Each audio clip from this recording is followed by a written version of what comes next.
ओम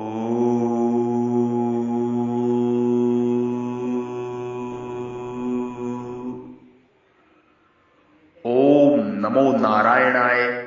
ओम नमो नारायणाय। ओम नमो नारायणाय। ब्रह्म ज्ञान, महान ज्ञान, मोक्ष मुक्ति का ज्ञान, ब्रह्म ज्ञान। नारायण कवच का उपदेश आप सभी ध्यान से सुने। ब्रह्म मुख से ब्रह्मनिष्ठ संत के द्वारा नारायण कवच का आपको उपदेश दिया जा रहा है।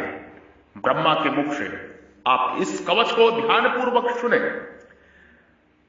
राजा परीक्षित ने पूछा, भगवान, देवराज इंद्र ने जिससे सुरक्षित होकर शत्रुओं की चतुर्णी सेनाओं को खेल खेल में अन्यास ही जीतकर त्रिलोक की राजलक्ष्मी का उपभोग किया, आप उस नारायण कवच को मुझे सुनाइए और यह भी बतलाइए कि उन्होंने उससे सुरक्षित होकर रणभूमि में किस प्रकार आक्रमणकारी शत्रुओं पर विजय प्राप्त की। श्री सुखदेव जी ने कहा, परीक्षित, जब देवताओं ने विष्णु को पुरोहित बना लिया, तब देवराज इंद्र के प्रसन्न करने पर विष्णु ने उन्हें नारायण कवच का उपदेश किया। तुम एकाग्रचित्त होकर उसका श्रवण करो। विष्णु ने कहा, देवराज इंद्र, भय का अवसर उपस्थित होने पर नारायण कवच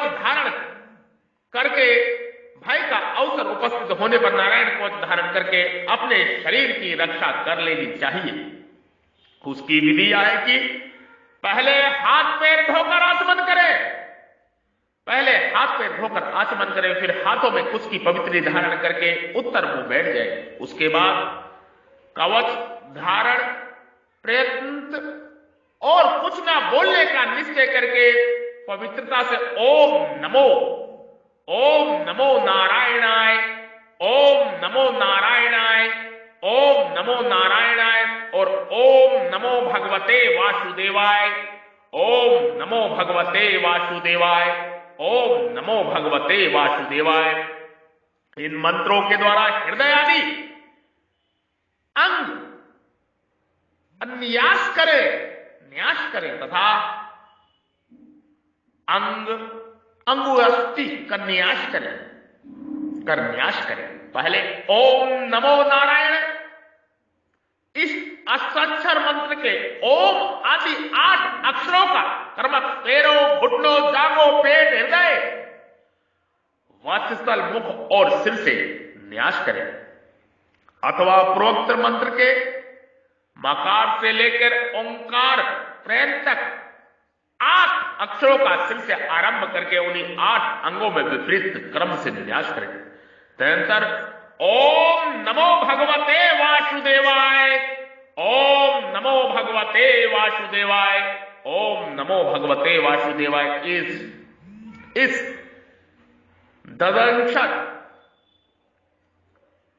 इस ददंशर मंत्र के यानी 12 अक्षरों वाले मंत्र के ओम आदि 12 अक्षरों का दाईं तर्जनी से बाईं तर्जनी तक दोनों हाथों की 8 उंगलियों और दोनों अंगूठों को 2-2 गांठों में न्यास करें। फिर ओम विष्णुवे नमः, ओम विष्णुवे नमः, ओम विष्णुवे नमः। इस मंत्र के पहले अक्षर ओम का हृदय में, वी का ब्रह्मरंध्र में, शा का भौं के बीच में, रा का चोटी में, वे का दोनों नेत्रों में और ना का शरीर की सब गांठों में न्यास करें।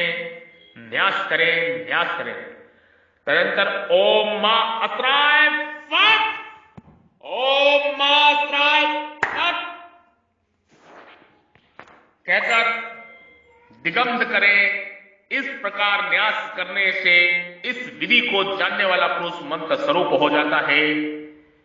इसके बाद समग्र ऐश्वर्य, धर्म, यश, लक्ष्मी, ज्ञान और वैराग्य से परिपूर्ण इष्ट देव भगवान का ध्यान करें और अपने को भी तद्रूप ही चिंतन करें।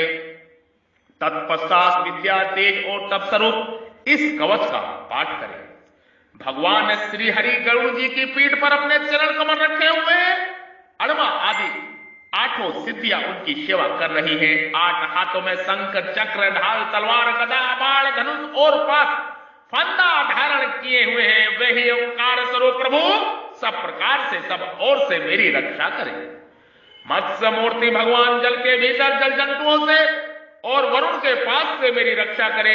माया से ब्रह्मचारी का रूप धारण करने वाले वामन भगवान स्थल पर और विष्णु रूप श्री वित्रक्रम भगवान आकाश में मेरी रक्षा करे। जिनके घोर अट्टहास से सब दिशाएं गूंज उठती थी और गर्भवती देख पत्नियों के गर्भ गिर गए थे, वे देखते युद्धपतियों के शत्रु भगवान नरसिंह किले जंगल रणभूमि आदि विकट स्थानों में मेरी रक्षा करे। अपनी दाढ़ों पर पृथ्वी धारण करने वाले यज्ञ मूर्ति वराह भगवान मार्ग में परशुराम जी पर्वतों के शिखरों पर और लक्ष्मण जी के सहित भगवान भरत के बड़े भाई भगवान रामचंद्र प्रवास के समय मेरी रक्षा करें। भगवान नारायण मारण मोहन आदि भयंकर विचारों और सब प्रकार के प्रमादों से मेरी रक्षा करें। ऋषि श्रेष्ठ नर गर्भ से योगेश्वर भगवान दत्तात्रेय योग के विद्रोह से और त्रिगुणाधिपति भगवान कपिल कर्म बंधनों से मेरी रक्षा करें। परम ऋषि संत कुमार कामदेव से हयग्रीव भगवान मार्ग में चलते समय देव मूर्तियों का नमस्कार आदि न करने के अपराध से देवर्षि नारायण सेवा अपराध से और भगवान कच्छप सब प्रकार के नरकों से मेरी रक्षा करें। भगवान धनवंतरी कुपथ्य से जितेंद्र भगवान ऋषभदेव सुख दुख आदि भयदायक दंडों से यज्ञ भगवान लोकवाद से बलराम जी मनुष्य करट कष्टों से और श्रीशेष जी क्रोधवश नामक सर्पों के गढ़ों से मेरी रक्षा करें। भगवान श्री कृष्ण देवयान व्यास जी अज्ञान से तथा बुद्ध देव पाखंडियों और प्रमाद से मेरी रक्षा करें। धर्म रक्षा के लिए महान अवतार धारण करने वाले भगवान कलिक पाप बाहुल कली काल के दोषों से मेरी रक्षा करें। प्रातः काल भगवान केशव अपनी गदा लेकर, कुछ दिन चढ़ाने पर भगवान गोविंद अपनी बांसुरी लेकर, दोपहर पहले भगवान नारायण अपनी तीक्ष्ण शक्ति लेकर और दोपहर को भगवान विष्णु चक्रराज सुदर्शन लेकर मेरी रक्षा करें। तीसरे पहर में भगवान मधुसूदन अपना प्रचंड धनुष लेकर मेरी रक्षा करें। सायकाल में ब्रह्मा आदि त्रिमोतधारी माधव सूर्य के बाद ऋषिकेश अर्धरात्रि के पूर्व तथा अर्धरात्रि के समय अकेले भगवान पद्मनाभ मेरी रक्षा करें। रात्रि के पिछले पहर में श्रीवत्सल, रात्रि के पिछले पहर में श्री वत्स लक्षण श्री हरि, उषा काल में खड़गधारी भगवान जनार्दन, सूर्यदेव से पूर्व श्री दामोदर और संपूर्ण संध्याओं में काल मूर्ति भगवान विश्वेश्वर मेरी रक्षा करें। सुदर्शन आपका आकार चक्र रथ के पहिए कितना है, आपके किनारे का भाग प्रलयकालीन अग्नि के समान तीव्र है। आप भगवान की प्रेरणा से सब और घूमते रहते हैं। जैसे आग वायु की सहायता से सूखे घास फूस को जला डालती है, वैसे ही आप हमारी शत्रु सेनाओं को सीख से सीख जला दीजिए। कोमादि की गदा आपसे छूटने वाली चिंगारियां स्पर्शवती के समान ऐसा है। आप भगवान अजित की प्रिय है और मैं उनका सेवक हूं, दास हूं। इसलिए आप कुष्मांड विनायक यक्ष राक्षस भूत और प्रेत आदि ग्रहों को अभी कुचल डालिए तथा मेरे शत्रुओं को चूर चूर कर दीजिए। शंख श्रेष्ठ आप भगवान श्री कृष्ण के फूंकने से भयंकर शब्द करके मेरे शत्रुओं का दिल दहला दीजिए। यतुधान प्रमाण प्रेत मृतका पिशाच तथा ब्रह्म राक्षस आदि भयावने प्राणियों को यहां से झटपट भगा दीजिए। भगवान की प्यारी तलवार आपकी धार बहुत तीक्ष्ण है। आप भगवान की प्रेरणा से मेरे शत्रुओं को छिन्न भिन्न कर दीजिए। भगवान की प्यारी ढाल आप में सैकड़ों चंद्रकार मंडल है। आप पाप दृष्टि पापात्मा शत्रुओं को आंखें बंद कर दीजिए, उन्हें सदा के लिए अंधा बना दीजिए। शूर आदि ग्रह धूमकेतु पुच्छल तारे आदि केतु दुष्ट मनुष्य सर्पादि रेंगने वाले जंतु डाड़ों वाले हिंसक पशु भूत प्रेत आदि तथा पापी प्राणियों से हमें जो जो भय हो, जो हमारे मंगल के विरोधी हो, वे सभी भगवान का नाम रूप तथा आयुधों का कीर्तन करने से तत्काल नष्ट हो जाए। व्रत रतंत्र और आदि सोमादि और स्तुति जिनकी स्तुति की जाती है वे वेद मूर्ति भगवान गरुड़ और विश्व के सेन जी अपने नामोच्चारण के प्रभाव से हमें सब प्रकार की विपत्तियों से बचाए। श्री हरि का नाम रूप वाहन आयुध और शेष पाचन हमारी बुद्धि इंद्रिया मन और प्राणों को सब प्रकार की आपत्तियों से बचाए। जितना भी कार्य अथवा कारण रूप जगत है वह वास्तव में भगवान ही है। इस सत्य के प्रभाव से हमारे सारे उपद्रव नष्ट हो जाए। जो लोग ब्रह्मा और आत्मा की एकता का अनुभव कर चुके हैं उनकी दृष्टि में भगवान का स्वरूप समस्त विकल्पों भेदों से रहित है। फिर भी वे अपनी माया शक्ति के द्वारा भूषण, आयुध और रूप नामक शक्तियों को धारण करते हैं। यह बात निश्चित रूप से सत्य है। इस कारण सर्वज्ञ सर्वात्मक भगवान श्री हरि सदा सर्वत्र सब रूपों से हमारी रक्षा करें। जो अपने भयंकर अट्ठास से सब लोगों को भय को भगा देते हैं और अपने तेज से सबका तेज ग्रस्त कर लेते हुए भगवान नरसिंह दिशा विदिशा नीचे ऊपर बाहर भीतर सब ओर से हमारी रक्षा करें। देवराजेंद्र, मैंने तुम्हें यह नारायण कवच सुना दिया है। हे समस्त जीवों, हे समस्त मनुष्यों, मैंने तुम्हें यह नारायण कवच सुना दिया है। इस कवच से तुम अपने आप को सुरक्षित कर लो। बस फिर तुम अनायास ही सब दैत्य युद्धपतियों को जीत लोगे, सब बुराइयों को जीत लोगे। इस नारायण कवच को धारण करने वाला पुरुष, मनुष्य, जीव जिसको भी अपने नेत्रों से देख लेता है तो पैरों से छू देता है, वह तत्काल समस्त भयों से मुक्त हो जाता है। जो इस वैष्णव विद्या को धारण कर लेता है उसे राजा, डाकू, प्रेत, पिशाचादी और बाघ आदि हिंसक जीवों से कभी किसी प्रकार का भय नहीं होता। देवराज, प्राचीन काल की बात है, मनुष्य प्राचीन काल की बात है। एक कोसी गोत्र ब्राह्मणों ने इस विद्या को धारण करके योग धारण में अपना शरीर मरुभूमि में त्याग दिया। जहां उस ब्राह्मण का शरीर पड़ा था उसके ऊपर से एक दिन गंधर्वराज चित्ररथ अपनी स्त्रियों के साथ विमान पर बैठ कर निकले। वहां आते ही वे नीचे को सिर किए, विमान से आकाश से पृथ्वी पर गिर पड़े। इस घटना से उनके आश्चर्य की सीमा न रही।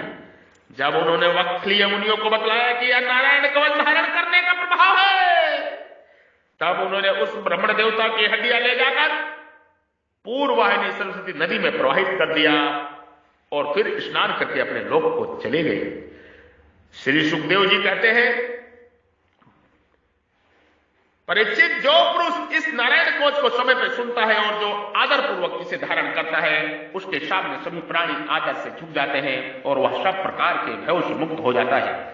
परीक्षित, सतगुरु इंद्र ने आचार्य विश्वरूप जी से यह वैष्णवी विद्या प्राप्त करके रणभूमि में असुरों को जीत लिया और त्रिलोक राजलक्ष्मी का उपभोग करने लगे। ये नारायण कवच आज मैं ब्रह्म ऋषि, महर्षि बद्री विशाल योगी श्री पराशर ऋषि के संतान ऋषि पुत्र ऋषि डीएनए, ऋषि गोत्र, मैं आपको अपने ब्रह्म मुख से ये नारायण कवच का उपदेश कर रहा हूं। आप समस्त मनुष्य, समस्त जीव इस कवच को धारण करें। मैं ऋषि पराशर की संतान, पराशर ऋषि के पिता ऋषि शक्ति मुनि, ऋषि शक्ति मुनि के पिता गुरु वशिष्ठ, ऋषि वशिष्ठ और ऋषि वशिष्ठ के मानस पिता ब्रह्मा और ब्रह्मा स्वयं परमात्मा के अंश, मैं भी परमात्मा का अंश ही हूं। मैं ये जान गया हूं, आप भी जान लो, आप सभी भी परमात्मा के अंश ही है, किंतु आप भूल गए हैं। ये नारायण कवच का उपदेश सुनिए, इस कवच को हृदय में धारण करिए और अपनी समस्त पवित्र मनोकामना प्राप्ति करिए। नारायण कवच ब्रह्मांड का सर्वश्रेष्ठ कवच है। इसमें समस्त देवी देवताओं की कृपा प्राप्त है, आशीर्वाद प्राप्त है। सीताराम, जय जय श्री राम। वासुदेव सर्वम, वासुदेव सर्वम, वासुदेव सर्वम, वासुदेव सर्वम। गाय, गंगा, गायत्री, जल, जंगल और जमीन इस धरा के मूल प्राण तत्व है। इनका संरक्षण, रक्षा आदि सृष्टि आदि सनातन जगत के लिए आवश्यक ही नहीं, परम आवश्यक है, परम आवश्यक है, परम आवश्यक है, परम आवश्यक है। आपको मैंने नारायण कवच का उपदेश किया ब्रह्म मुख से। मैं ब्रह्म ऋषि, महर्षि बद्री विशाल योगी श्री साधु संत महात्मा ऋषि डीएनए, ऋषि का वंशज, ऋषि का गोत्र आपको उपदेश कर रहा हूं। ये नारायण कवच आप सभी इसको पढ़ें, बार बार पढ़ें और याद करें, समस्त बाधाएं आपकी दूर होंगी। मैं ऋषि पुत्र आपको ये नारायण कवच का उपदेश कर रहा हूं। ये कवच अत्यंत ही शक्तिशालियों से भरा हुआ है। इनके प्रत्येक शब्दों में, प्रत्येक वाणी में, प्रत्येक अक्षर में दिव्य शक्तियां भरी हुई हैं इन नारायण कवच के। ये आदि अनातन, आदि सनातन सृष्टि से उत्पन्न हुए ये शब्द हैं। आप इसको हृदय में ग्रहण कीजिए, हृदय में ग्रहण कीजिए और कर्म बंधनों को काटते हुए अपना जीवन सफल करिए, जीवन की यात्रा सफल करिए। मृत्यु आने से पहले, मृत्यु आने से पहले ब्रह्म ज्ञान का उपदेश लेके जीवन सफल करें, आगे की यात्रा सफल करें। राम नाम सत्य है, सत्य बोलो गत है। राम नाम सत्य है, सत्य बोलो गत है। राम नाम सत्य है, सत्य बोलो गत है। आप सभी के हृदय रूपी मंदिर में विराजमान परब्रह्म परमेश्वर ईश्वर को मैं प्रेम से, कृतज्ञता के साथ में, जो परमात्मा, जो ईश्वर, जो नारायण आपके हृदय रूपी मंदिर में विराजमान है, वासुदेव, परम ज्योति, परम प्रकाश, परम पुंज, मैं उनको प्रणाम करता हूं, नमस्कार करता हूं। कृपया मेरा प्रणाम नमस्कार स्वीकार करें प्रेम सहित। जो हृदय रूपी गुफा में आपके परमात्मा, परम प्रकाश, परम पुंज, परम ज्योति विराजमान है, उनको प्रणाम करता हूं। कृपया मेरा प्रणाम स्वीकार करें। जय हो, जय हो, साधु साधु, साधु साधु, नमो नमो, नमो नमो, कृतज्ञता के साथ प्रेम से जय श्री ओम जय आदि सनातन, जय श्री ओम जय आदि सनातन, जय श्री ओम जय आदि सनातन। ओम।